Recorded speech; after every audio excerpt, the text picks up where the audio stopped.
So we can start translating this passage with est, meaning there is, in this context, and then quaidam means a certain woman. So it comes from the pronoun quidam, quaidam, quaddam, meaning a certain, and because it's feminine, we can say a certain woman. In fact, it's actually agreeing with the noun anus in the second line, which is a feminine noun, but we haven't got to that yet, so you could say there is a certain woman. And then we go into brackets here with qui cumque, which means whoever. So whoever wants, volet, to learn about, cognoscere, to learn about, and then the object is lenam, which means a procuress, or you could say a pimp or something. It's a woman who offers the sexual services of prostitutes to men. So whoever wants to learn about a procuress or a pimp, let him listen, which is audiat. So notice that this is not audit, which means he, she, it listens, but this is audiat, let him listen, because it's a present subjunctive. So let him listen. And then these first two words of the poem are repeated. There is a certain, and now we find out the noun that quaidam is agreeing with, because it is anus at the end of the line, which means an old woman.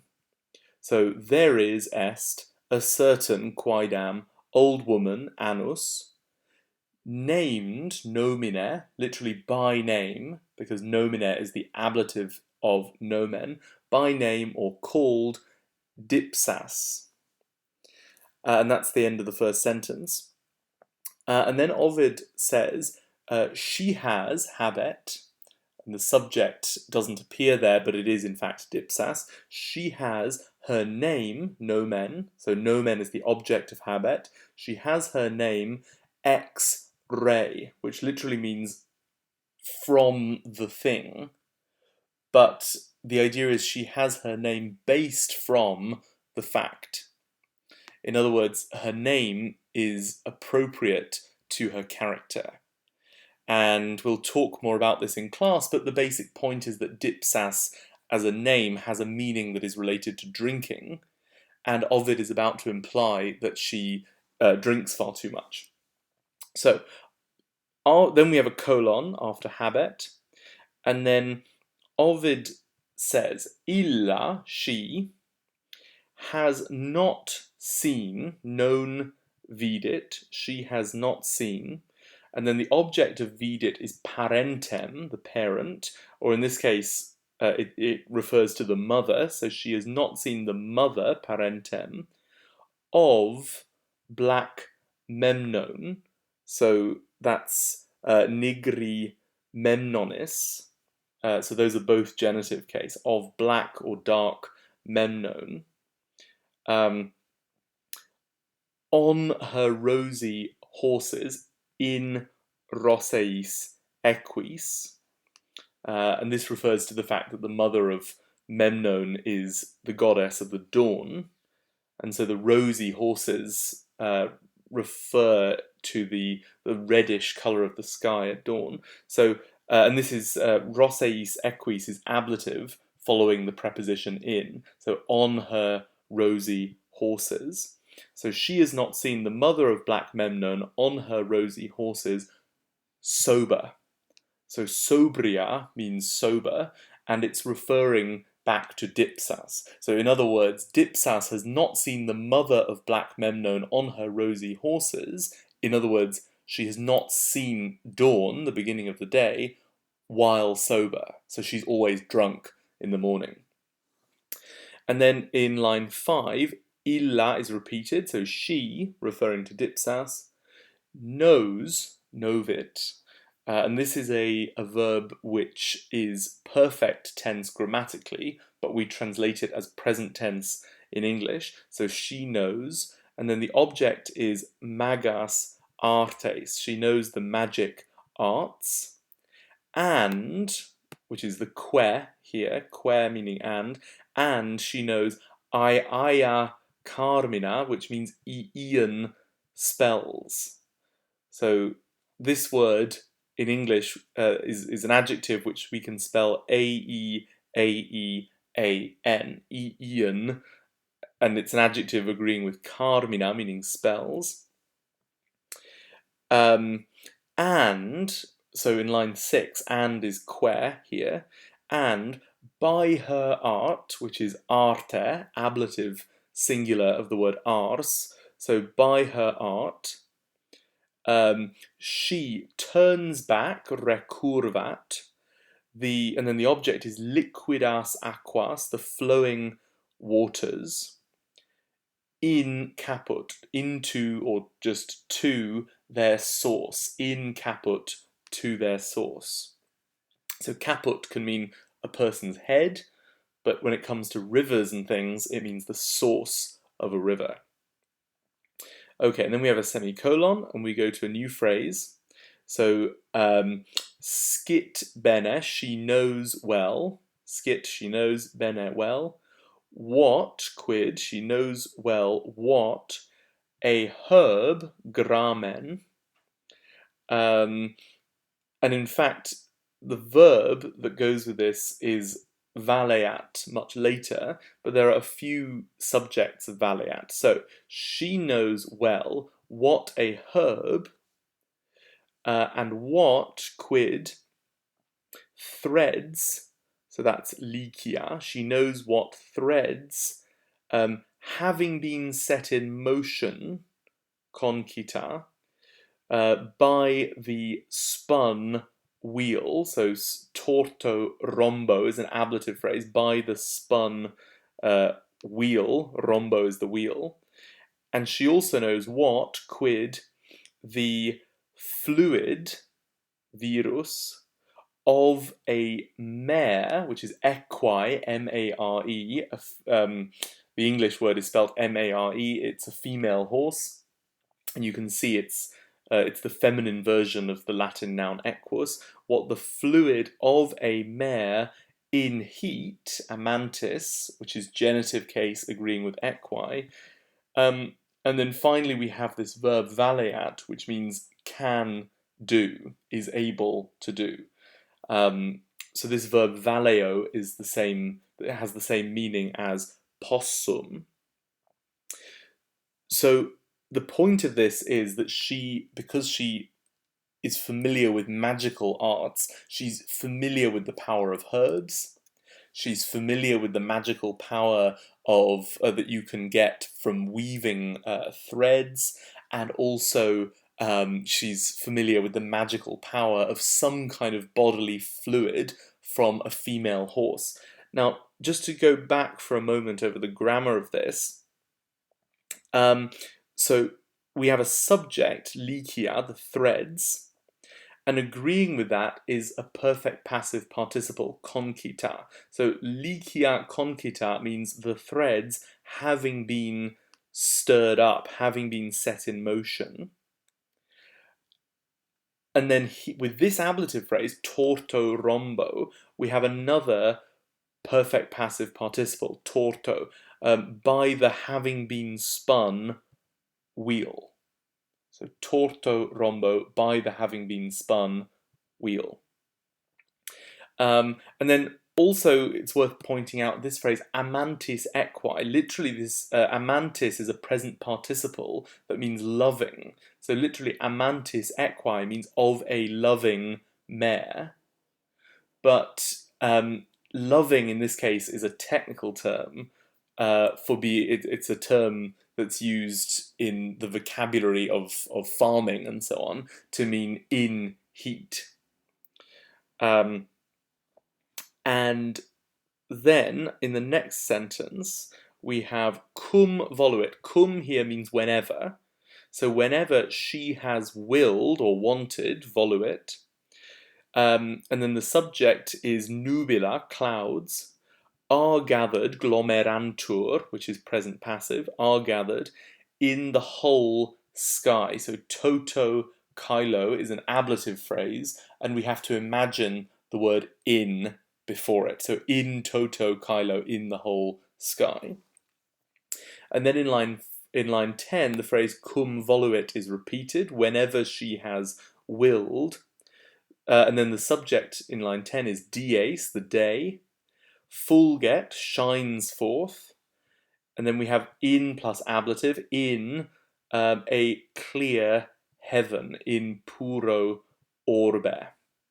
So those are two ablative words. Puro is the ablative adjective, clear, and orbe is the ablative noun, meaning sky or heaven. And it has a different ending from puro because it's third declension. So it has the ablative like rege from rex. Okay, and then going to line 11, we can actually start with the verb vidi, which is perfect tense, I have seen, and then literally si qua fides, if any trustworthiness, literally, if any trustworthiness. In other words, if there is any trustworthiness in me, right, if I am to be trusted. So he says, I have seen if there is any trustworthiness in me. And now what has he seen? Well, he has seen the object is sidera, the stars, dripping, stilantia, this is a present participle agreeing with sidera. I have seen the stars dripping with blood. So sanguine means with blood, because it's the ablative case of sanguis, meaning blood. So I've seen the stars dripping with blood, then colon, which semicolon, which marks a break in the grammar of the sentence, and then he says the face, vultus, and we might add in English the word even before this, even the face of the moon, so lunae is genitive case, the face of the moon was, erat, purpureus, crimson, with blood. So again, we have sanguine ablative case. And then going into the next sentence in line 13, we actually might start it in line 14 with the verb suspicor. So this is a deponent verb. It looks passive, but it has an active meaning. And the active meaning is I suspect. And this verb, I suspect, then introduces an indirect statement. So that's an accusative and an infinitive. The accusative is hanc, meaning this, but it's feminine, so it's referring to dipsas. And the infinitive is volitare. So, I suspect that she, hanc, and then there's actually a participle agreeing with that, versam, having transformed. It's a deponent verb, vertor, to transform. So this perfect participle has an active meaning. So I suspect that she transformed, and then we have the verb volitare, flies about, per, through, and per takes accusative, and the accusative is nocturnas umbras, so through the nocturnal shadows. And et, and now we're still in indirect statement, so we have again an accusative and infinitive. This time the accusative is corpus anile, and the infinitive is tegi. So, and I suspect that her anile, now anile is the adjective version of the noun anus that we saw up here, meaning old woman. So anile means of an old woman. And it is an adjective agreeing with corpus. So I suspect that her old woman's body, anile corpus, is covered, tegi, so tegi is a present passive infinitive, is covered with feather, pluma. So pluma is an ablative singular noun, with feather. Now in English, you might want to say with feathers plural, but it's just worth noticing that in Latin the grammar is actually singular. And then in the next sentence in line 15, the verb suspicor is repeated, I suspect. So very literally, I suspect, and et, it is, est, the rumour fama. So literally, I suspect and it is the rumour. Or if you want to expand that a bit in English, you could say that is what I suspect and that is the rumour. And then new sentence in line 15, oculis means in her eyes. So if you want to, if that were expressed in more detail in Latin, it would be in suis oculis or in oculis eius. So in her eyes as well, quoque, or also, in her eyes also, a double pupil. So there we have duplex, meaning double, and pupula, meaning a pupil of an eye. So a double pupil, and again, you might want to translate this as plural in English, even though it is grammatically singular in Latin. So double pupils, fulminat, flash lightning. So in her eyes as well, double pupils flash lightning. So the point is that she has two pupils in each eye rather than one. And then there's a new subject in line 16, lumen, light, comes, venit, present tense, from, ab plus ablative, and the ablative phrase is gemino orbe, from the twin eyeball. So gemino meaning twin, orbe meaning eyeball. Now orbis can refer to anything round, so earlier in the poem it referred to the sky, but here it's referring to her eyeball. And then new sentence, so a vocat, she calls out, so you could say she summons, and then the first object is pro avos, which means great grandfathers, and que, and then here's the second object, which is atavos, which means great great grandfathers. So she summons great grandfathers and great great grandfathers from. Now, here we have to imagine a word like ex or ab, but in the Latin, all that we have to indicate from is the ablative case, from antiquis sepulchris, from ancient tombs, and she, and here we have our last main verb of the poem, she splits, findit, and the object of that is solidam humum, she splits the solid earth, with, and now we have an ablative phrase, longo carmine, with a long spell.